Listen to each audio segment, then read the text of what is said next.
Então chegamos a Kiev, vamos para Kiev, vamos visitar Kiev, e eu vou começar a visita a Kiev exatamente na igreja desse cara aí que a gente acabou de ver, a igreja de São Vladimir, né? E eu vou contar uma história desse Vladimir, por que que ele se converte à igreja ortodoxa, né? Lembrando que quando eu contar a história, eu falei assim, vou contar a história, porque de fato é como está naquele texto que eu falei das primeiras crônicas. Ou seja, de fato é uma história, de fato tem um caráter de uma narração. E vocês vão ver que comparece mesmo. O que acontece? Acontece a seguinte ideia. O Vladimir, né, príncipe de Kiev, ali no finalzinho do século X, início do século XI, ele, né, por motivos aí nem tão claros, ele vê necessidade de ter digamos assim, uma religião estatal, né? Embora falar de Estado por enquanto seja muito pretensioso, porque na verdade eram vários principados, né? Mas de qualquer maneira ele pensa numa religião estatal. E ele, né, lembrar que a gente está falando de um período em que esses caras comercializavam com inúmeras outras regiões. E aí então eu vou contar a história passeando por Kiev aqui, olhando para outro lugar.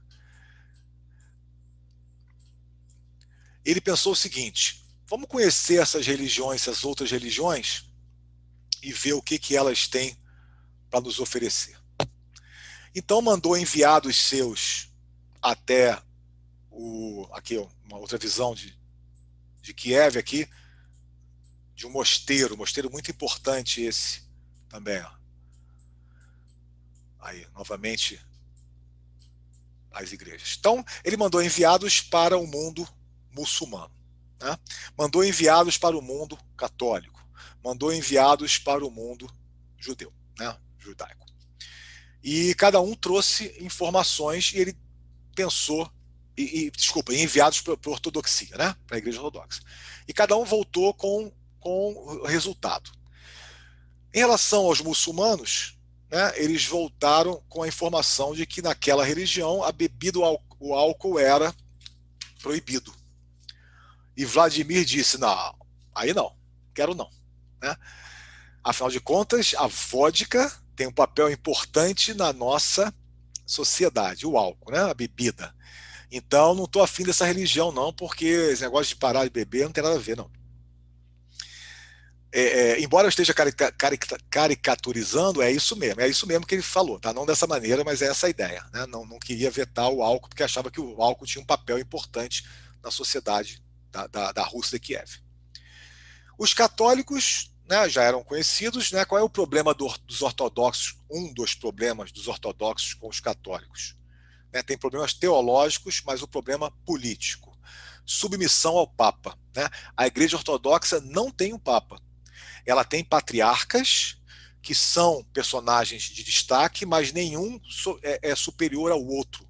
Né? A Igreja Ortodoxa é uma igreja de conselhos, né? Conciliar, ou seja, as decisões são em forma de conselho entre os patriarcas. Então não existe o Papa. Para a Igreja Ortodoxa, inclusive, o Papa seria apenas um patriarca, um entre outros. Para a Igreja Católica, o Papa tem um destaque que os ortodoxos não concordam. Então, Vladimir foi nessa, não, esse católico não quero submissão ao poder papal. Os judeus tinham problema com a comida, né, com a sua dieta, com a comida, não come isso, não come aquilo, não come porco, etc. Também Vladimir não se interessou. Muito bem, a gente já sabe que ele se converteu à ortodoxia, mas para a gente entender a conversão dele, a gente tem que visitar um lugar agora, tá? Então nós vamos entrar na igreja de Santa Sofia em Constantinopla, vou usar o nome da época, porque os emissários de Vladimir, ao fazerem, né, o que nós vamos fazer aqui agora, convenceram Vladimir que ele deveria se converter à ortodoxia. Então essa é a igreja de Santa Sofia, na atual Istambul. Né? A imagem que eu consegui é uma imagem, infelizmente, que tem uma obra aqui, imagino que, né, que poderia estar mais deslumbrante. E é o que aconteceu. Também tem os símbolos aqui, né, que não tinham na época, islâmicos, enfim. Mas é uma maneira que a gente tem aí de reproduzir o que eu vou contar. O que os emissários disseram quando entraram, quando visitaram Constantinopla e voltaram para Kiev para responder a questão que Vladimir colocou? Que ao entrarem nesta igreja, não sabiam se estavam no céu ou na terra. Tamanha a beleza, tamanho o impacto que eles tiveram com esse templo majestoso, né? Ainda é, naturalmente. Então, essa visita a Santa Sofia fez com que Vladimir, né, optasse pela conversão, ou pelo menos a maneira com que está contada, né, nessas crônicas, pela conversão à ortodoxia. Então, o mundo russo começa ortodoxo por causa dessa construção aqui. E, naturalmente, quer dizer, não sei se naturalmente, foi só uma força de expressão. E aí, influenciado por isso, o que se faz em Kiev? Se constrói uma Santa Sofia. Nós vamos para lá agora visitar a Santa Sofia de Kiev. Construída, tá? É a igreja mais antiga da Ucrânia. Espera aí que eu tenho que colocar, não é aquela lá não. Aquela é mais nova. É essa aqui, ó. Essa é a Santa Sofia de Kiev, né? A igreja mais antiga do século XI, construída exatamente nesse momento aí que a gente está contando. Aqui na frente a torre do sino, né? A gente vê, né, muitas igrejas ortodoxas têm inúmeros campanários, né? Esse formato diferenciado também. E por dentro a gente vai ver também uma coisa que é interessante na nossa viagem filosófica. Então essa é Santa Sofia, daqui a pouco a gente vai olhar dentro dela. Essa é a cidade de Kiev, de novo, uma visão. O outro que apareceu logo de início, aqui, não é uma igreja, é um mosteiro, na verdade, mas não é um mosteiro antigo, é um mosteiro do século XX já, chamado Mosteiro de São Miguel das Cúpulas Douradas, né? Nome autoexplicativo. E a gente está em cima da Praça de Santa Sofia. Antes de entrar na Santa Sofia, eu vou dar um pulinho ali e visitar uma estátua. Deixa eu ver se eu acho. Aqui, que vai contar uma história também que é interessante para a gente. Então, lembrar que Vladimir, portanto, é o primeiro a converter, mas tem as histórias interessantes aqui para serem contadas. Essa é a estátua da primeira santa russa, chamada Santa Olga. Olga era avó de Vladimir, né? Mulher do avó, não é a mesma linhagem, né? Ela na verdade é uma outra cidade, mas Igor, que é o avô de Vladimir, casou com Olga, princesa Olga. Tem várias histórias interessantíssimas dela que eu não vou contar, mas ela é a primeira princesa, desculpa, primeira santa, porque ela se converteu ao cristianismo ortodoxo antes de Vladimir, mas só que ela não era a regente, né? Ela era a viúva do rei. Então o filho que herdou o principado não se converteu, continuou na religião pagã, então ela não teve esse sucesso nesse sentido, mas ela tem esse destaque aqui. Ao lado, essa estátua, esses dois camaradas que estão aqui, olha eu falando camarada, né? Na verdade, são dois santos da história que eu há pouco contei. Aqui, Santo Cirilo, e aqui, Santo Metódio, tá? Que seguiu. Cirilo morre antes. Mas vocês veem que eles estão debruçados sobre um livro, né? Então, o papel deles de levar, né, criar o alfabeto, um trabalho, né, magistral, e também levar, né, a palavra na língua local. Ponto importante dessa história. E esse cara aqui, de novo esse cara, olha, de respeito, desculpa aí, hein? Esse santo é o Santo André, o primeiro apóstolo, né? Existe uma igreja de Santo André que eu vou visitar agora há pouco, né? Daqui a pouco, melhor dizendo, do Santo André em Kiev. Então esses são os monumentos aqui que dizem respeito a essa história que há pouco a gente estava falando. Dito isso, vamos voltar, entrar em Santa Sofia e ver algumas outras coisas que a gente vai explorar filosoficamente. Então vocês veem aqui a cidade pelo alto, vamos direto para dentro da Santa Sofia. Então, quem não conheceu ainda o interior das igrejas ortodoxas, né, chama atenção inúmeras coisas. A primeira é que não tem um altar como as igrejas católicas, né? O que tem é isso que se chama de iconóstase. Ícones, a palavra grega para imagem, né? Então, o mundo ortodoxo é recheado de ícones, imagens. Né? As igrejas têm imagens, os devotos beijam.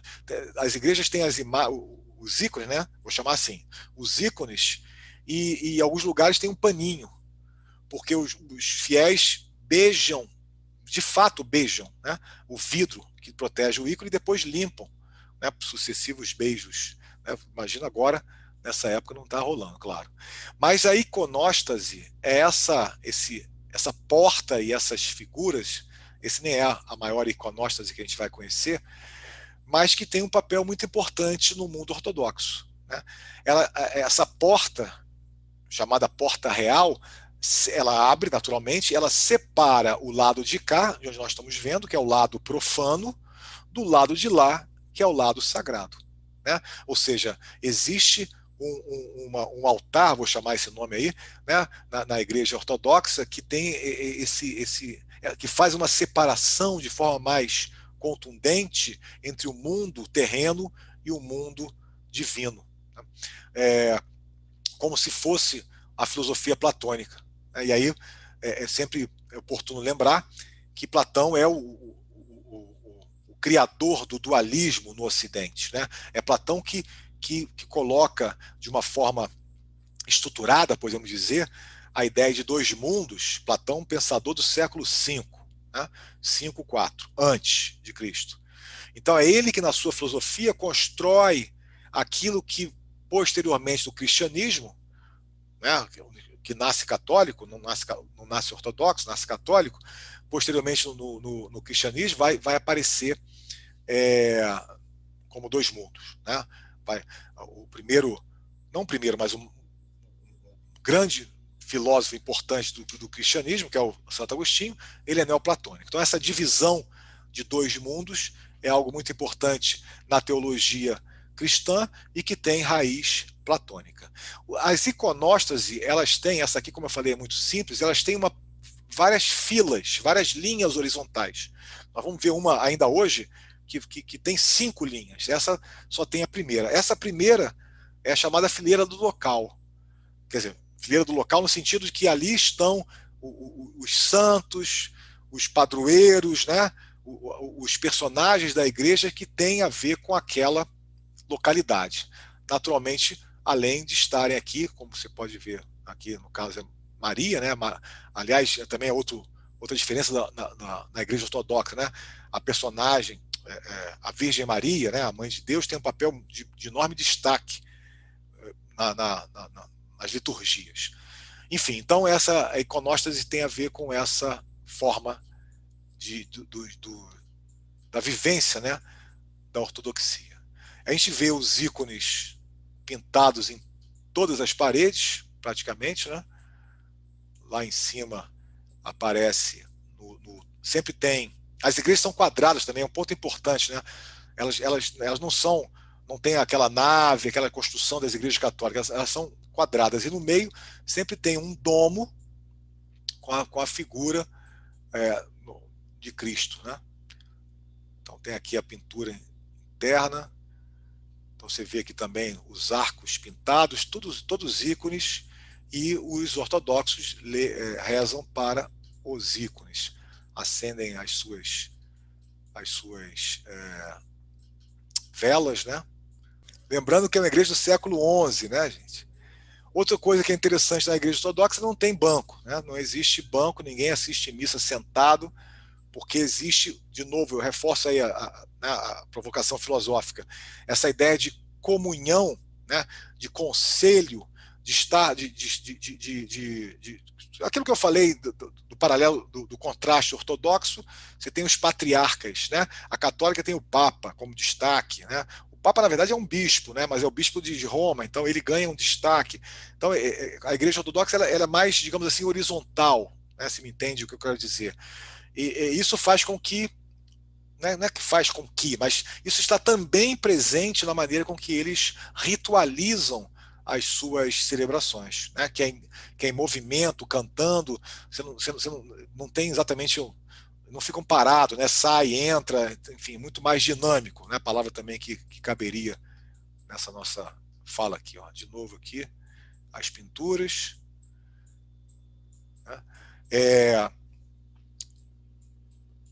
Aparecem enormes, enorme não é isso que eu quis dizer, aparece inúmeras vezes a pintura com essa auréola, né, por trás, porque a passagem, a chamada transfiguração de Jesus no Monte Tabor é um papel importante para a ortodoxia, por isso que tem várias igrejas chamadas de Igreja da Transfiguração. Então aqui tem aí mais coisa. Enfim, então acho que está mostrada. A gente vai visitar mais uma ainda nesse nosso passeio. Tá ok? Vamos então ver agora, já que visitamos uma igreja da época que eu estou falando, vamos ver uma igreja que não é da época que eu estou falando. Tá? É uma igreja recente, mas é a igreja de Santo André. Também muito bonita aí, ó, estilo barroco. Fica em cima de um monte. Tá? Também essas cores, né, verde claro, que verde. Eu aprendi que isso aqui era verde piscina, não sei se você aprendeu diferente. Mas essas cores são muito comuns, né? O próprio Palácio de Inverno em Petersburgo tem essa cor. Inúmeras construções, essas cores aparecem em destaque. Não sei dizer porquê. Se alguém souber, adoraria. Ou se é só uma escolha estética. Né? Essa igreja, portanto, também fica na beira do rio, o tal rio de Dnipro. A gente vê que a posição de Kiev em relação ao rio foi fundamental aí nessa história dos vikings, né, que estavam lá no norte, acabarem por conquistarem e sediarem, né, a sua dinastia nessa cidade. Uma posição privilegiada, sem dúvida. Né? Bem, a gente já viu o mosteiro. Vou voltar ao mosteiro rapidamente para falar de uma coisa interessante, que esse mosteiro também tem uma influência, também uma cópia, né, usando esse termo de forma branda, também uma cópia dos mosteiros do Monte Athos. Monte Athos, deixa eu falar aqui, já que a gente está viajando pelo Google, fica fácil de mostrar. Monte Athos, não sei se você já ouviu falar em Monte Athos, né? É na Grécia. Vamos dar um pulinho na Grécia aqui, ó. Tá perto, né? Se a gente estivesse lá de avião, não dava. Existe essa península aqui que parece um tridente no mar Egeu, né? Que é o mar Egeu. E esse pedaço aqui tem um nome que agora me foge, mas é onde está o Monte Athos. Dá para até prever o Monte Athos aqui, ó, que fica bem na ponta. É essa montanha enorme aqui na beirada da península. Toda essa região, começando lá aonde se liga ao continente, é uma república de mosteiros. Tá? Se a gente se aproximar aqui, a gente vai começar a ver construções. Em outro momento eu faço visitas, hoje evitando, mas a gente começa a ver inúmeros mosteiros, mais de 20 ainda aqui tem um deles, ainda em funcionamento, que era um ponto importante da Igreja Ortodoxa. Né? Os mosteiros têm um papel muito importante aí nessa história da Igreja Ortodoxa. E aqui é uma região, né, essa república de mosteiros. Então, o Monte Athos é esse aqui, né, que está no primeiro plano agora. Então, aquele mosteiro lá, voltando para ele, vamos voltar lá para Kiev, aquele mosteiro, que é, né, um dos primeiros dessa história que a gente está contando, ele eu não sei se o Google ficou doido, não. Ficou doido, não. Ele é digamos assim, trazer para essa região essa realidade lá do Monte Athos, tá? Então você vê também como é comum, né, essas torres do sino mais altas, de novo, múltiplas torres. Essa igreja, por exemplo, aqui que eu falei, ó, é chamada Igreja da Transfiguração. Né? Essa passagem importante aí da história que os ortodoxos cultuam bastante com várias outras igrejas, em várias outras igrejas. Bem, aqui a gente termina Kiev e vamos para Vladimir.